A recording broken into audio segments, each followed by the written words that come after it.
नमस्कार साथियों। हम कल ग्रेड सेकंड का जो एग्ज़ाम हुआ, ग्रेड सेकंड एसएसटी विषय का जो प्रथम प्रश्न पत्र हुआ, उस पर हमने कल चर्चा की और आपको आंसर की भी मैंने बताई। आंसर की हमारे यूट्यूब चैनल पर है और उसकी जो पीडीएफ है वो मैंने आपको टेलीग्राम चैनल में निकालने को भी बताया, वहाँ डाल दी गई थी और आप सब ने, मैं आशा करता हूँ कि उसका मिलान कर लिया है। और अब हम जो आज बात करेंगे, इम्पोर्टेंट टॉपिक है, आपको ध्यान से सुनना, पूरी बात सुननी है कि ग्रेड सेकंड को 3 पार्ट में बांटा गया था, 3 ग्रुप बनाए गए थे, जिसमें ग्रुप पहला है वो कंप्लीट हो चुका है। ग्रुप सेकंड आज स्टार्ट हो रहा है। ग्रुप सेकंड का जो पेपर है आज है, हिंदी विषय का है जैसे। तो इन आगे हम आज देखो, आज जो पेपर होना है उसमें तो आपके लिए वीडियो कोई ज़्यादा कारगर नहीं होगा, लेकिन आगे जो ग्रुप थर्ड है, ग्रुप तीसरा जो ग्रुप है, उसमें मैं मानता हूँ 2-3 विषय है, साइंस है और मैथमेटिक्स है या संस्कृत है, इस तरह के 3 बड़े सब्जेक्ट हैं। तो उनके लिए ये वीडियो काफ़ी कारगर हो सकता है। तो उनको करना क्या है, जैसे आरपीएससी अब एग्जाम कंडक्ट करवा चुकी है एक, तो हमें एक आइडिया हो गया है, बड़ा जो आइडिया हमें है कि किस तरह का जो पेपर है साइंस, संस्कृत और मैथमेटिक्स का जो प्रथम प्रश्न पत्र है किस तरह का आ सकता है। यहाँ सीधा देखा जाए तो पेपर का जो लेवल है एवरेज से थोड़ा सा अच्छा है, मतलब बढ़िया लेवल का पेपर था। यदि इस लेवल का पेपर आता है तो इसका मैंने कल का जो अनुमान है वो मैंने आपको बताया था कि 55% और 60% जिसके हो रहे हैं उसका एक अच्छा स्कोर है, बहुत अच्छा स्कोर हम उसको कह सकते हैं। एसएसटी के लिहाज से भी अच्छा स्कोर है। और आगे के जो एग्जाम है तो ये मानकर चलें कि पेपर जो आगे आने वाले हैं लगभग सेम इसी पैटर्न पर रहने की संभावना है पूरी। तो आपको करना क्या है, बचे हुए जो 2 दिन हैं, अभी अब आपके पास आज 22 तारीख है, 22 का आज पूरा दिन, कल 23 तारीख है। तो आपको करना क्या है, राजस्थान जीके पर फोकस थोड़ा सा कम करना है, क्योंकि राजस्थान जीके का हिस्ट्री और जो ज्योग्राफी का जो पार्ट है वो काफी आसान पूछा जा रहा है। इसमें आपको पकड़ना है किस टॉपिक से ज्यादा प्रश्न आए हैं, उसको एक बार आप रिवाइज कर लें। यदि नहीं किया, इस तरह के प्रश्न जैसे इजी प्रश्न पूछे गए हैं, जनगणना का बिल्कुल इजी प्रश्न आया, भौतिक प्रदेश का बिल्कुल इजी प्रश्न आया, और जो एक प्रश्न कृषि योजना का पूछा वो थोड़ा सा डीप था। तो इस तरह के प्रश्न आप यदि राजस्थान जीके नहीं भी पढ़े तो भी मेरे आइडिया से जो आप आज तक आपने पढ़ रखा है, तो आप आने वाले जो 40 प्रश्न है हिस्ट्री, ज्योग्राफी, पॉलिटिकल के, उसमें आप लगभग 30-32 प्रश्न आराम से आसानी से कर सकते हैं। तो फिर भी आपको जो राजस्थान का पार्ट देखना है वो है पॉलिटिकल साइंस, उसके जो प्रश्न काफी डीप पूछे गए और हमेशा से पिछले बार भी सिस्टम रहा कि प्रश्न डीप ही पूछे गए थे और अब की बार भी प्रश्न डीप पूछे गए हैं। तो आपको बचे हुए दिन में जो आयोग हैं, जैसे आरपीएससी से प्रश्न पूछा है, मानवाधिकार से पूछा है, वहाँ सदस्यों की संख्या पूछे तो आप यहाँ अध्यक्ष देख सकते हैं कि किस तरह अध्यक्ष का कार्यकाल वगैरह, इसकी स्थापना कब हुई। एक प्रश्न आरपीएससी से आना है। एक पंचायती राज से पूछा गया है वहाँ, तो पंचायती राज से भी संभावित है उसी तरह का प्रश्न अनुच्छेद से।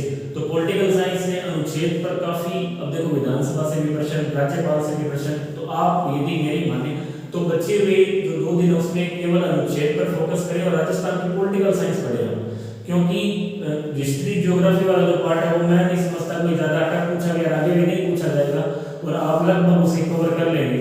यदि जो बोलने वाली चीजें अनुच्छेद वगैरह है उसका आप रिवीजन कर लें। यही कंडीशन इंडिया पॉलिटिकल में भी रही है, इंडिया पॉलिटिकल में भी काफी अनुच्छेद पूछे गए हैं। तो आपको जो बचे हुए 2 दिन है उसमें अनुच्छेद पर फोकस करना है। जहां से प्रश्न उठाए हैं वहां से भी आप प्रयास करें कि आसपास से प्रश्न उठने की पूरी संभावना है। जिन टॉपिकों को उन्होंने छुआ है उन्हीं टॉपिक से आप एक बार उसके थोड़े दाएं बाएं से आप प्रश्न पढ़ सकते हैं। देखो पूरा रिवीजन संभव नहीं है 2 दिन में, लेकिन बड़ा आइडिया आपको लग गया है कि आप यहाँ से अगला प्रश्न उठा रहा है। इसी तरह इंडियन ज्योग्राफी है, मोदी जी पूछी गई है, सीधे फैक्ट पूछे गए, सीधे फैक्ट जो आप आराम से यदि आपने पढ़ा है तो आप जवाब दे सकते हैं। इकोनॉमिक्स के जो आंकड़े हैं उनको आप एक बार रिवाइज कर लें। इंडिया इकोनॉमिक्स यहाँ पूछे गए, राजस्थान का इकोनॉमिक आंकड़े नहीं पूछे गए, इंडिया के जो 1-2 इकोनॉमिक आंकड़े पूछे गए, आप उनको एक बार थोड़ा रिवाइज कर लें, ताकि हो सकता है अपने आना फिक्स है इकोनॉमिक आंकड़ों से प्रश्न उसके आसपास से ही उठेगा। ऊर्जा का इस तरह के जो प्रश्न है वहां से आने हैं, तो आप उनको एक बार थोड़ा सा रिवाइज कर लें। और बात रही वर्ड का पार्ट है जो बिल्कुल आसान, पवनों से प्रश्न फिक्स आना है, वहां बिल्कुल आसान पूछा गया, हो सकता है आपको थोड़ा टफ आ जाए। तो पवन से जो व्यापारिक पवन वगैरह उनके प्रकार, दिशा है, वहां से प्रश्न बनना है।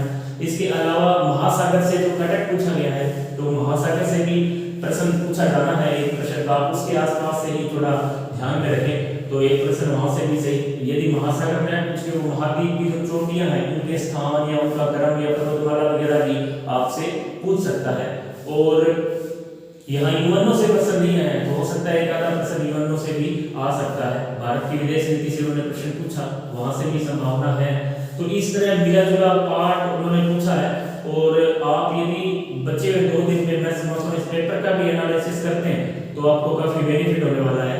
आज का जो पेपर है हिंदी विषय का है, उसको भी आप शाम को देखें किस तरह वहां से प्रश्न पूछ रहा है, तो आपको लगभग बड़ा जो आइडिया वो लग जाएगा। और मैं समझता हूँ कि आप यदि थोड़ा सा पेपर का एनालिसिस करते हैं तो आप 8 से 10 प्रश्न अपने साथी से बढ़ सकते हैं। यहाँ सब्जेक्ट वाइज पेपर होने हैं तो वैसे कोई कंपटीशन है नहीं, लेकिन फिर भी आप यदि पेपर का एनालिसिस जरूर करें। दोनों जो पेपर है कल हुआ उसको भी देखें 1-1.5 घंटा निकाल कर, और आज जो पेपर होगा उसका भी आप एनालिसिस करेंगे एग्जामिनर कहाँ से प्रश्न उठा रहा है। तो करंट का जो रहा राजस्थान का करंट काफी इजी पूछा गया। आप करंट पर मैंने आपको पहले क्रोनोलॉजी का बताया था, राजस्थान की क्रोनोलॉजी का जो पार्ट है वहां से बाहर प्रश्न नहीं आएगा। अगस्त, सितंबर, अक्टूबर, नवंबर और दिसंबर की जो क्रोनोलॉजी थी लगभग उसी से ही प्रश्न पूछे गए, उससे बाहर प्रश्न नहीं गया है। फिर भी आपके पास यदि कोई एक ऐसी बुक है उसका आप रिवाइज जब भी आपको समय मिले आप रिवाइज करेंगे। करंट के भी आसान से प्रश्न पूछे गए। अब बात राजस्थान का जो पॉलिटिकल है उसके आप थोड़ा सा अभी जो बचा हुआ समय उसमें कर सकते हैं, इंडिया के पॉलिटिकल को आप कर सकते हैं। और हिस्ट्री के जो प्रश्न थे वो मॉडर्न हिस्ट्री से ज्यादा पूछे गए, एकीकरण है, प्रजामंडल, आसान से प्रश्न थे, कोई ज्यादा टफ प्रश्न नहीं था। तो बचे हुए दिन में पेपर का एनालिसिस करते हुए आप इन पेपर को अच्छे से देखें और इन टॉपिकों को देखें जहां से एग्जामिनर ने टच किया है वहीं से आप पढ़ने का प्रयास करें, तो शायद आपके लिए थोड़ा सा इजी हो जाएगा एग्जाम। बाकी आपके साथी जो एग्जाम देके आए हैं उनसे आपको ज्यादा बातचीत नहीं करनी है आपका पेपर कैसा गया, क्योंकि ये चीजें थोड़ा प्रेशर महसूस करवाती हैं।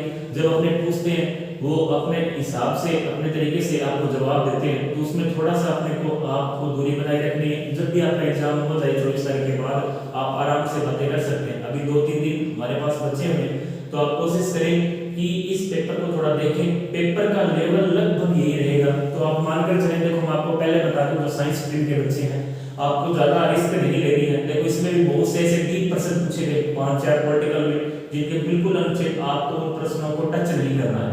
इस पेपर से आप एक सीख सकते हैं, यदि आप उसकी जगह होते तो शायद आप नेगेटिव मार्किंग 100% करते, लेकिन अब आपको एक सीख आ जानी चाहिए कि हाँ हमें ऐसे प्रश्न यदि आए तो एग्जाम में बिल्कुल भी टच नहीं करना। ऐसे 7-8 प्रश्न होंगे जिसके आंसर जो करवाने वाला है जो टीचर है उनको भी नहीं मिलते हैं। समस्या है, कोई जरूरी नहीं है हमें सब कुछ आता है। तो ऐसे प्रश्नों को आपको भी दूरी, ये जो प्रश्न है सिलेक्शन से दूर ले जाने वाले प्रश्न है, आपको नेगेटिव जानबूझ के करवाते हैं और अपने उनको कर देते हैं कि ये आपने जिस प्रश्न को देखा तक नहीं आप उस प्रश्न को कैसे कर सकते हैं। तो आप ऐसे प्रश्नों से बचें, चाहे वो राजस्थान का हो, चाहे इंडिया का हो, चाहे किसी भी सब्जेक्ट का हो, आप उन प्रश्नों को ना करें। और जहां तक मेरा आइडिया है कि यदि पेपर का लेवल ऐसा ही रहे तो आप 70-72% से ज्यादा करने का प्रयास ना करें, क्योंकि यदि आप जितना कम करेंगे नेगेटिव मार्किंग से उतना ही बचेंगे। कोशिश करें आप 70-75 के अंदर ही रहे। यदि आप 80-85-90% कर रहे हैं तो ये बिल्कुल अच्छा नहीं है। साइकोलॉजी का जो लेवल ठीक ठाक रहा, 1-2 प्रश्न थे जिन्होंने परेशान किया, बाकी साइको में आप 15 से 17-18 प्रश्न आसानी से कर सकते हैं और साइको आप पढ़ चुके हैं। लगभग इसी तरह के प्रश्न आने की संभावना है। जैसे वक्तृत्व का वर्गीकरण पूछा वो आप एक बार रिवाइज कर सकते हैं। जहां से देखो साइको का पैटर्न लगभग सेम रहने की संभावना है, वहीं से ही रहने की संभावना है। तो मैं आपको कहना चाहूंगा कि बचे हुए 2 दिन में केवल पेपर का एनालिसिस करें और पेपर को जहां से इसने प्रश्न उठाए हैं पूरी टॉपिकों को आप एक बार रिवाइज जरूर कर दें, क्योंकि इतना समय नहीं है पूरा सिलेबस हम रिवाइज नहीं कर सकते। मेरा जो वीडियो बनाने का मुख्य उद्देश्य यही था कि आपको वीडियो के माध्यम से बता दूं कि पेपर किस तरह आपको करना है और किस तरह के प्रश्न आगे पूछे जाएंगे। और ये ध्यान रखना नेगेटिव मार्किंग बिल्कुल भी नहीं करनी। 60, 70, 72, 75 से कम आपको प्रश्न वहां अटेम्प्ट करने। यदि पेपर का लेवल ऐसा रहता है तो आप 70 के आसपास ही रहें तो ज्यादा बेटर रहेगा। इससे ज्यादा आप नेगेटिव मार्किंग में जा सकते हैं और उसका नुकसान हमें भुगतना पड़ सकता है। तो आप इस पेपर को देखें और इन्हें आगे सॉल्यूशन जो भी है इस तरह के प्रश्न आने की पूरी संभावना है। बाकी फिर अपने मिलते हैं आगे के वीडियो में। जब तक के लिए आपको रणवीर सर की तरफ से एक बार पुनः बधाई। आप एग्जाम हॉल में अच्छे से पेपर को अटेंड करें और उसके बाद अपने फिर मिलते हैं आंसर की के साथ। जब तक के लिए जय हिंद, जय भारत।